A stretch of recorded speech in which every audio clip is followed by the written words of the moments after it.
In this video, we're watching Tropical Storm Elsa make landfall in Florida. We're going to track it all the way up the East Coast where we are expecting lots of flooding and gusty winds. Then we have a ton of areas expecting severe weather today, so we're going to take a look at that. And then finally, we're going to look at that medium range forecast that's starting to look very concerning. Welcome back, y'all. Ryan Hall here with the weather forecast. Do you want to learn more about the weather? Would you like to be able to take a look at one of these and know exactly what it's showing? That's called a skew T-plot or a forecast sounding, and you can use that image via forecast models or actual weather balloon launches to determine what's going to happen in the atmosphere around that area. It looks very complicated and maybe kind of hard to understand, and for the most part it actually is. But this evening around 6 p.m. right here on this channel, I'm going to do a super in-depth members only live stream where I teach you how to read these forecast soundings. So if you're interested in learning more about the weather, make sure you become a member today and join us tonight around 6 p.m. Eastern for that live stream. Now let's start talking about the weather.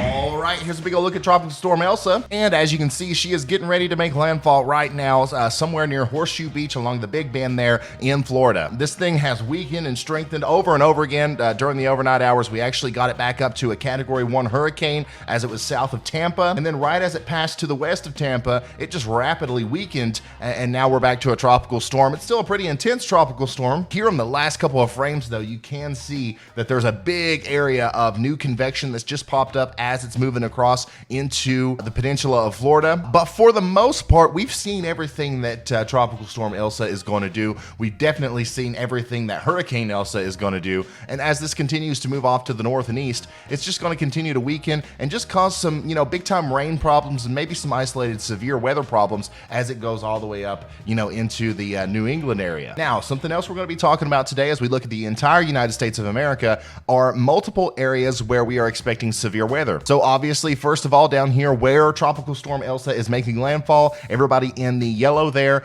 you're under a slight risk of severe weather. We also have that chance of tornadoes today. Those pink boxes that you see popping up are tornado warnings and tornado watches that we've already seen. We're going to talk about what's possible as we go into the future today. And then if we go up here to the north a little bit into northwestern Pennsylvania, portions of northeastern Ohio, from Cleveland all the way to Erie there along I-80 between Youngstown and State College, we are expecting once again some severe weather up here. And then even all the way over here in Montana, east of Great Falls, north and west of Miles City, we are expecting some severe weather. So it's just kind of splotted all over the place here in the United States today. We're going to talk about each area, and also we are going to talk about Texas a little bit today because they are experiencing some very significant flooding, and they're going to continue to experience it. So lots of stuff to talk about today. First off, let's get an official update on Tropical Storm Elsa, then we'll move on.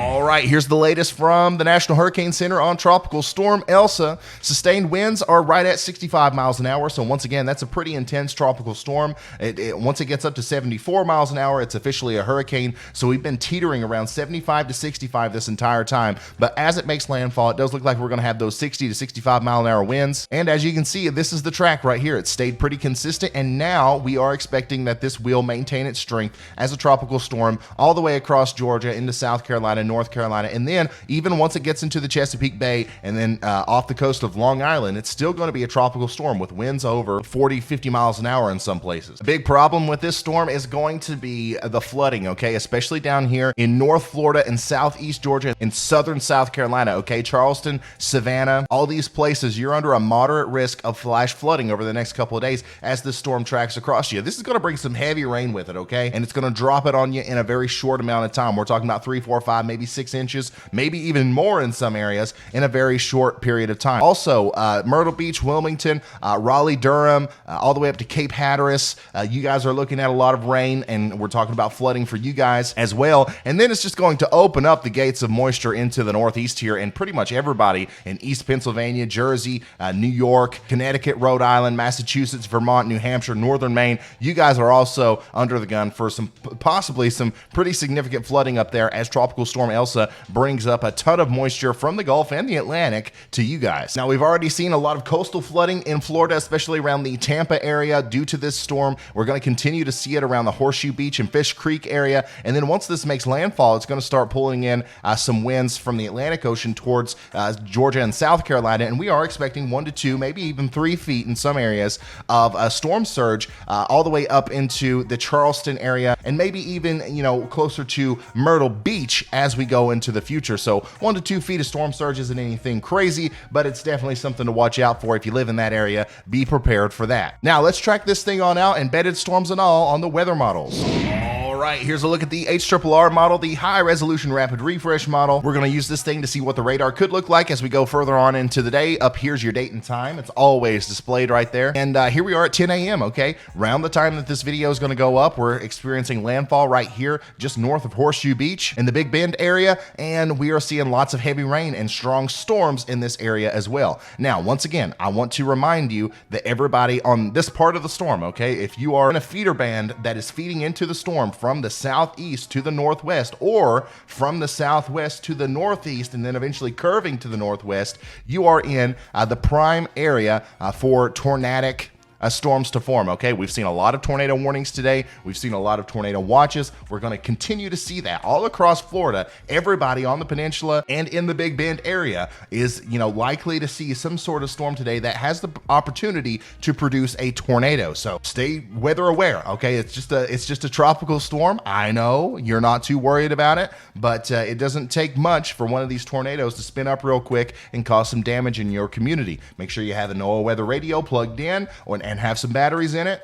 And then also make sure you have a radar app and you're staying tuned to some sort of weather information provider. Now, let's keep pushing this further into motion. And then as we get into about 2 or 3 p.m. today, a lot of the storms are really going to start ramping up, especially down here in central Florida, still from Tampa through Orlando, even all the way to the eastern coast of Florida. We're going to talk about some very strong storms with heavy rain and embedded tornadoes. And you can see that center of circulation now is crossing the border from Florida into Georgia. And we've got some of those heavier rain bands now moving into Savannah and South Carolina there on top, okay? Also, it should be noted that everybody over here in the Tennessee Valley and the Ohio Valley has the chance of seeing some pop-up showers and thunderstorms today, thanks to all the moisture that's coming up from the Gulf of Mexico from our tropical storm here. And then anywhere that sees some of these storms, you can see cloud-to-ground lightning and isolated flash flooding, okay? But it's just your garden variety summer thunderstorms. Now, let's keep watching this as it goes off to the north and east. Tonight, the center of circulation is now passing from Georgia into South Carolina, and just look at that. This right here is going to be an incredibly intense and heavy rain band, okay? We're going to be talking about winds in excess of 40 miles an hour in a lot of these places, and that's sustained winds.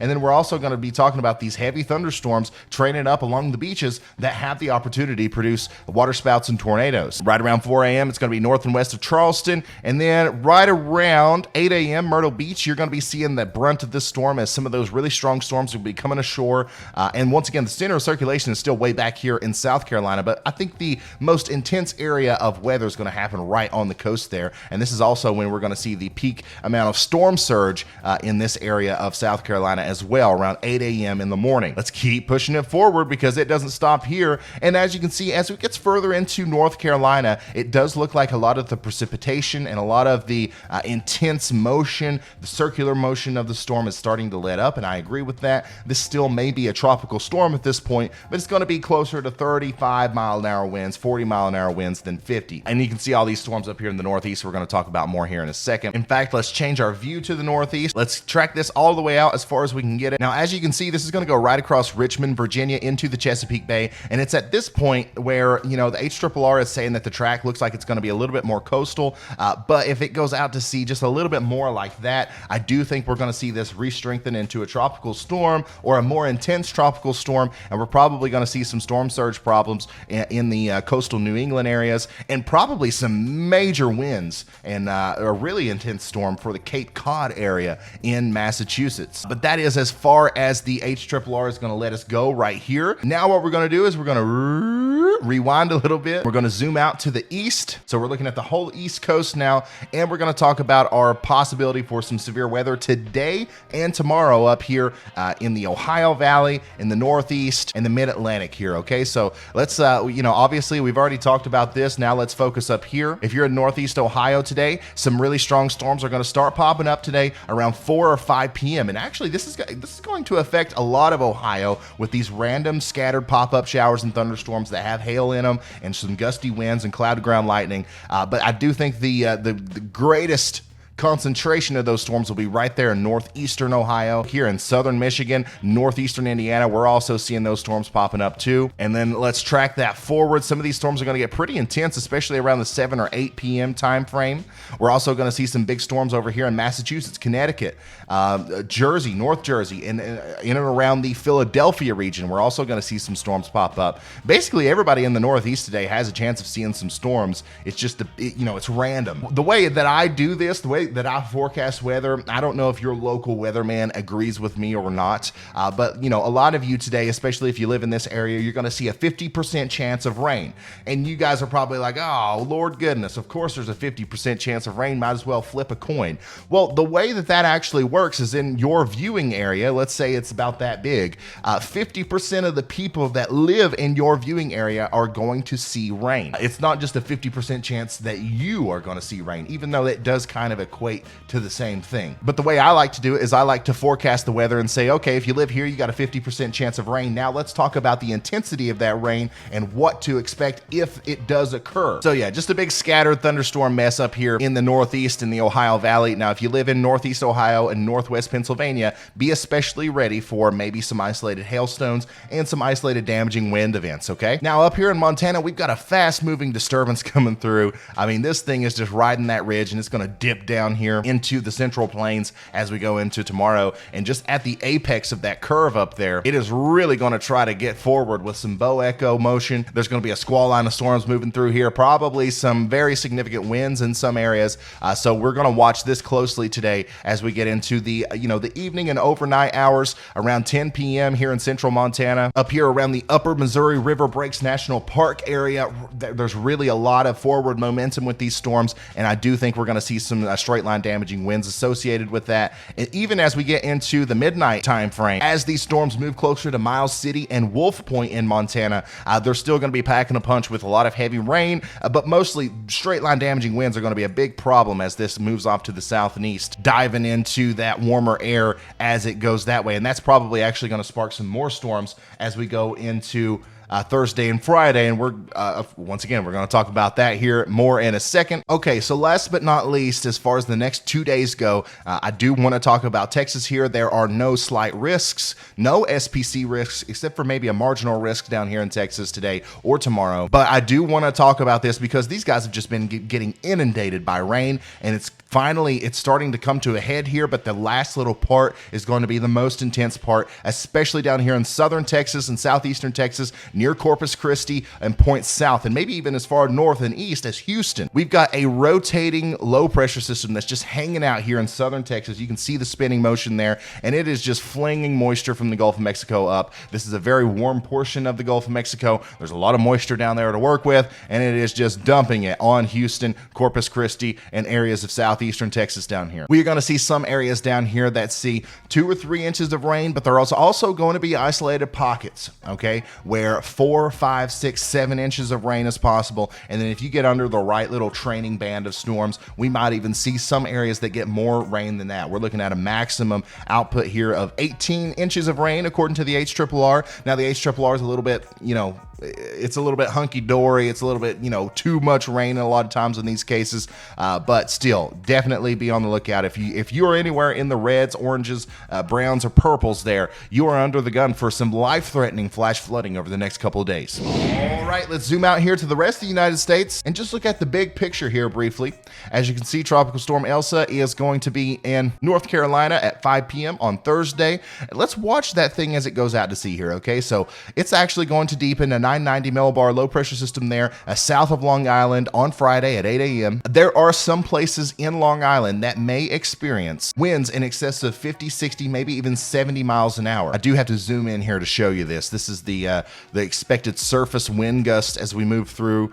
Some of the strongest wind gusts are going to be in southeastern Massachusetts apparently, and this is just one model run. It could be a little bit further east or a little bit further west than that, but still, look at that, 90 miles an hour possible here. with 10-meter wind gusts. That is absolutely, you know, insane for a tropical storm. And remember, this is the 10-meter wind gust. It's not actually what we're going to see on the ground, but, you know, it's absolutely insane if we can actually see that much wind in this far northeast. Okay, even as it gets into Maine, we're showing, you know, maybe some 60 or 70 mile an hour wind gusts there. So if you live up there, get ready for some gusty winds and some heavy rains. And then we're going to watch that thing get out of here, and at the same time, we're watching our next big storm system here in Iowa.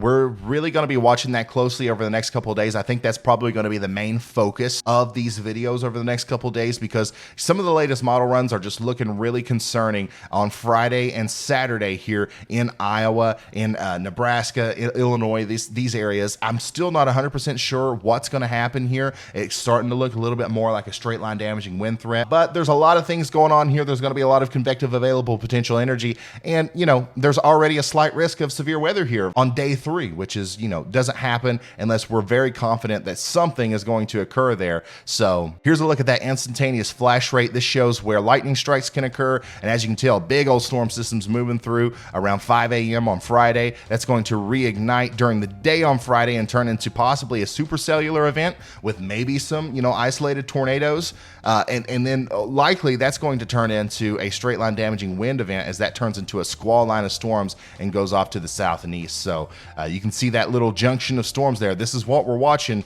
over the next couple days, and that's going to be the main focus of the weather story until we get our next tropical system, which could pop up anytime. And that's all the weather talk I have for you today. Thank you so much for watching. It feels good to be back on a roll. I posted like a ton of videos in a row now here. So if you haven't subscribed yet, make sure you do that. Slap that like button, hit the subscribe button, turn notifications on. And of course, if you want to, please become a member of the channel. It helps support the channel. It costs a lot of money to keep all this stuff running, and your support goes towards that. And in return, you get access to members only live streams like we're doing tonight. You get a badge next to your name in the comments and in the live streams. And then at some of the higher levels, there's different tiers. You get even more than that. So check in on it. And if you're interested, it would be greatly appreciated. Thank you guys for watching. I'll see you in the next one. Goodbye.